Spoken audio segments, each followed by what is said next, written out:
Alright, welcome back to the channel and the flight test of the SkyStar's Stretched X frame build, the STX225 DIY kit. And what I've got differently since the last time of the build is I put a little piece of prop, electric taped it on top of the ESCs, so just in case I get into an accident and the props get bent down, it will hit the prop instead of the ESCs. And that is just about it. So we're going to go for a little line of sight testing first, and then we're going to do some FPV flights. What I got here is the Tattoo R-Line 1300 milliamp 95C battery first for the line of sight testing. So let's go ahead and turn on the transmitter. Got my Taranis QX7. There we go. Let's power up the quadcopter here.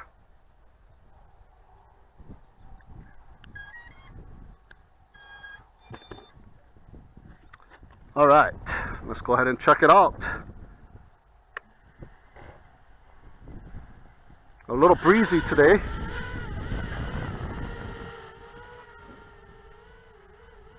And lots of birds today. They're flying about early in the morning.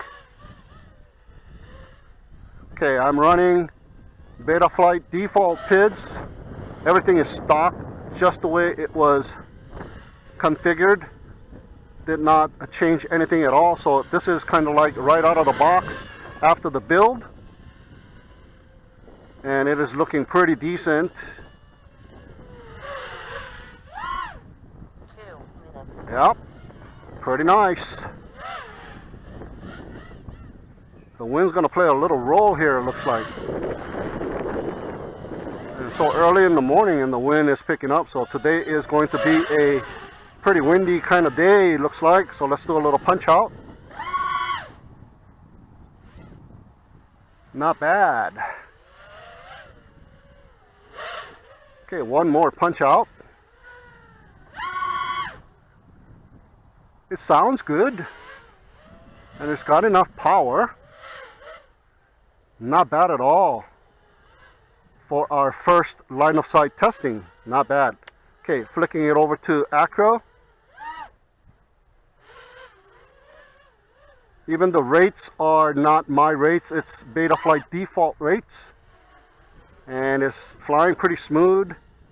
Not bad at all. 1 minute. Man, the air is kind of cold today. You can start feeling the effects of fall already. But it is a beautiful day nonetheless. Woohoo! Hey, not bad. All right.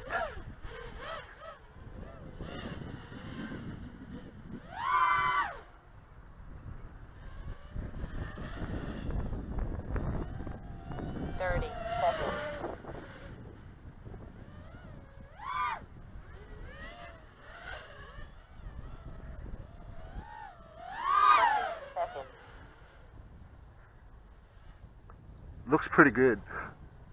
Yeah, so far it is looking very nice indeed. 10, I'm gonna go ahead and bring it in for a landing and check it out with some FPV goggles next. 2, 1. Nice. Alright, here we go with our first FPV flight test with the STX225, and it is not the RST225 like I typed in the craft name there. It's the STX225. Alright, so let's go ahead and check it out. I got another Tattoo R-Line 1300 milliamp 95C. So let's go ahead and arm the motors and check it out. Ooh, there's a little bit of diagonal interference.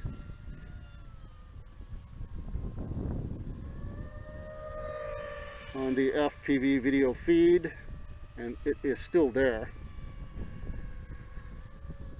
Okay, I'm running still the Betaflight default PIDs, and I didn't even change the rates. I'm running everything stock. 2 minutes. And not bad. Ooh. Yeah, the rates are kind of low, so under rotating here.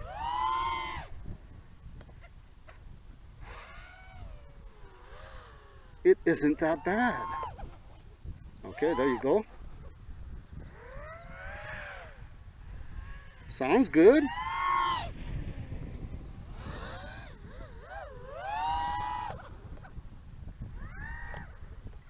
There we go.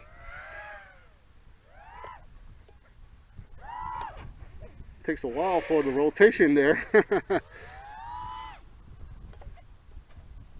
Wow, but it flies pretty decent. Right out of the box, so to speak. Okay, let's see.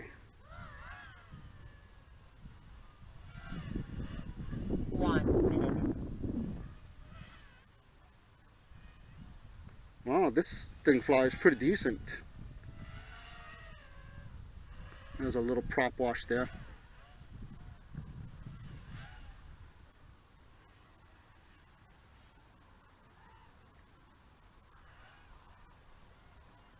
Hey, not bad.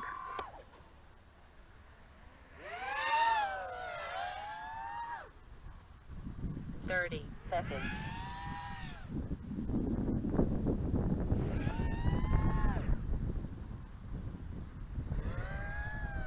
Nice. Seconds.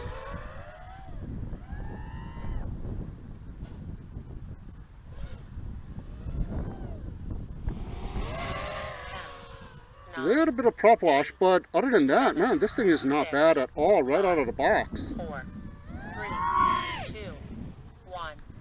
Timer when elapsed.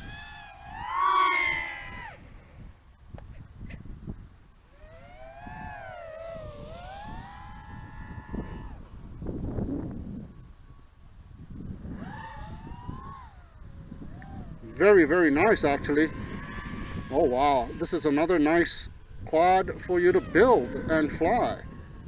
Very, very nice flight with default PIDs. I'm just going to leave the PIDs just the way it is. Woo-hoo-hoo.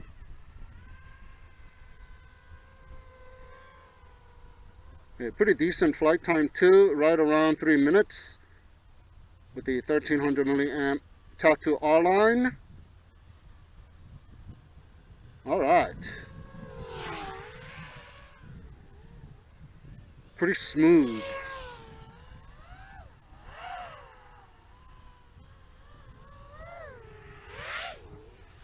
Okay, squeezing out about 3 minutes and 30 seconds. Okay, bringing it in. However, the slightly blurry though.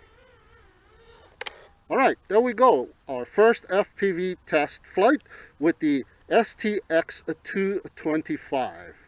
All right, here we go with our second FPV flight, and this time I have a CNHL 1300 milliamp 100C 4S battery. So let's go ahead and check it out. I kind of adjusted the camera lens a little bit. That's the clearest I could get it. So let's go ahead and check it out.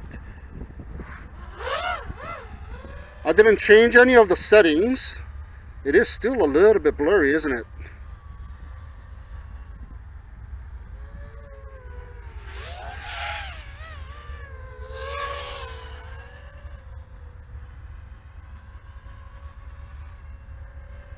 So all of the settings are still the same. Betaflight default, completely default. Even the rates are the same. And this thing is just an awesome flyer right out of the box.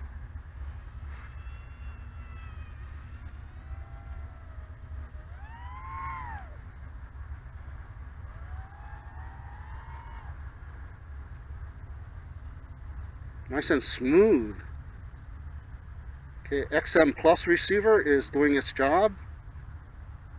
Not bad. 1 minute. The VTX is set on 200 milliwatts and it is doing pretty good as well. And check it out. It's a long range quad. Nice. Yeah, with the CNHL 1300 I should be able to get a bit more flight time. Hopefully no one's here. Okay, it's doing pretty good behind the trees. Seconds.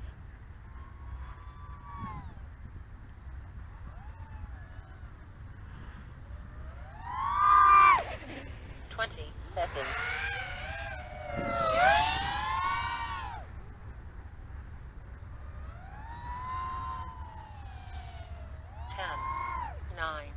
8, 7, 6, 5, 4, 3, 2, 1.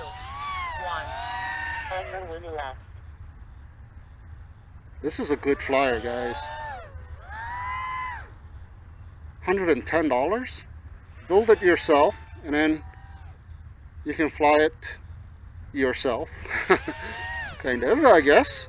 That's the whole thing with these do-it-yourself kits. You don't need anything else. You don't have to buy components separately. It all comes together, and although they give you a couple of extra pieces, all I got left was a bunch of wires and a standoff screw, and that is just about it. So everything you need is in the kit. It's a very good experience building one of these things. And this one has independent ESC, so it's different than the 4-in-1 ESCs where you just solder on the motor wires. This one you have to do a little bit more soldering. Ooh, there you go.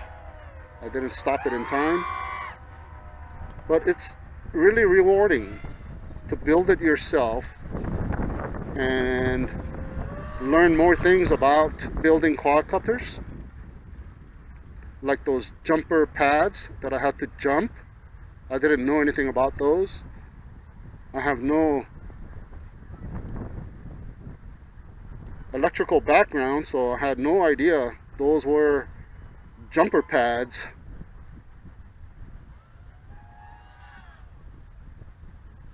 Very nice flyer, man. Smooth. And remember, this is Betaflight 3.1.7. Yeah, so this is pretty nice. So I'm going to go ahead and upgrade to the latest Betaflight firmware and check it out with that one.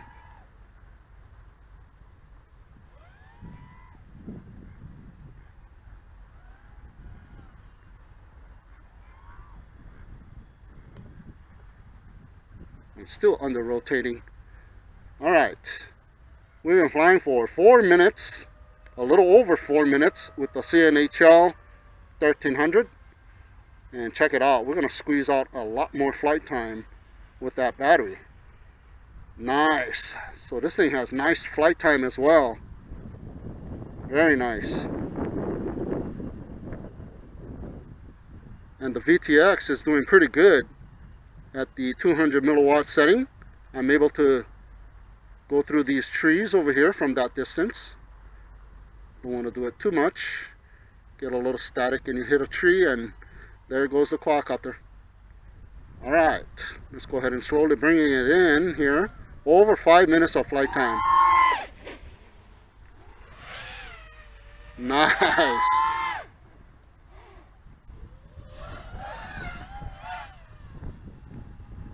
Oh yeah, very, very nice quadcopter, man. And the wind is kicking up too. So a lot of you guys have been asking me, which one? The Tero Q215 or this one, STX225, or the Tyro 99. Well, I haven't had a chance to check out the Tyro 99, but I think I'm getting it. Yeah, I think they're sending me one. So I'm going to be able to check that one out also. Now, these are all budget do-it-yourself kits.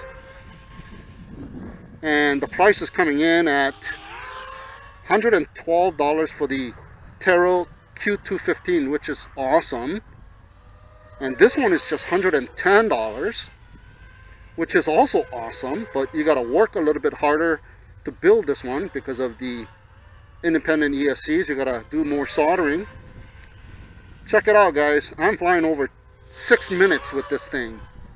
So just a fantastic of a quadcopter, this one. But you know, there's the other one as well, the Comet 5 that I've done a review on.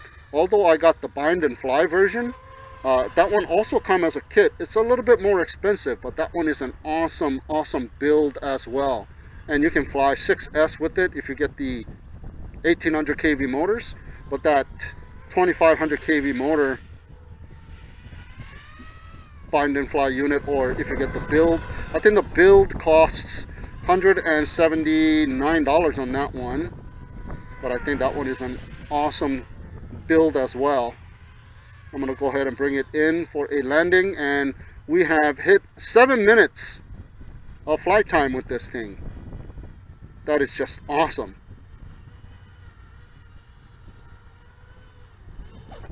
Nice. All right, there you go, our second FPV flight with the SkyStars Stretched X225.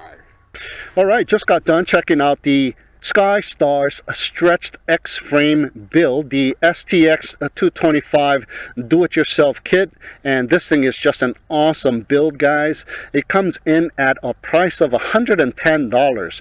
Now, my go-to recommendation before this one was the Tero Q215, which it had no other competition. I only did one build so far, and this is the second one equivalent to that one. Now I am able to recommend this one as well. So between the STX225, this one here, and the Tero Q215, I would get either one. It doesn't really matter.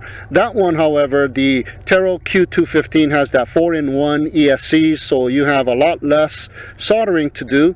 This one, however, has the independent ESC, so you do have to solder a lot more. So if you want to do a little bit more soldering and get the independent ESCs, the benefits of the independent ESCs are that if one of them burns out, you can replace one of them. But the 4-in-1, one of them burns out, you have to replace the whole board. So that is the downside of 4-in-1, but it is a lot easier to build. This one took me a long time to build because I had some issues connecting wires and stuff like that, but after all that is said and done, this thing is just a super duper nice flyer. I didn't change any of the rates or the PIDs. It is Betaflight 3.1.7, guys, and it flew just fantastic.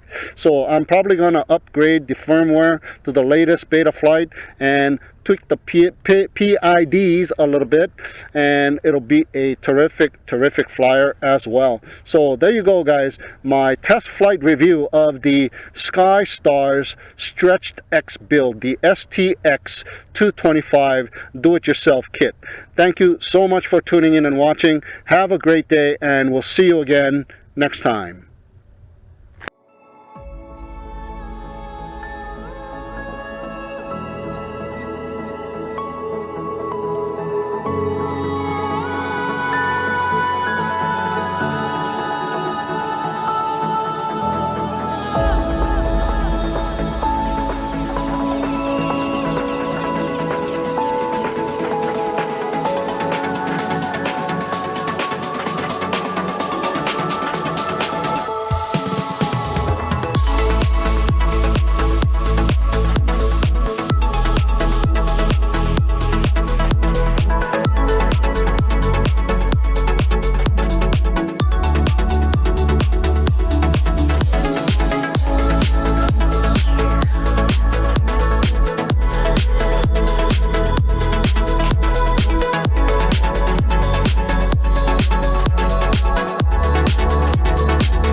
Creative imagination began to build a new art form.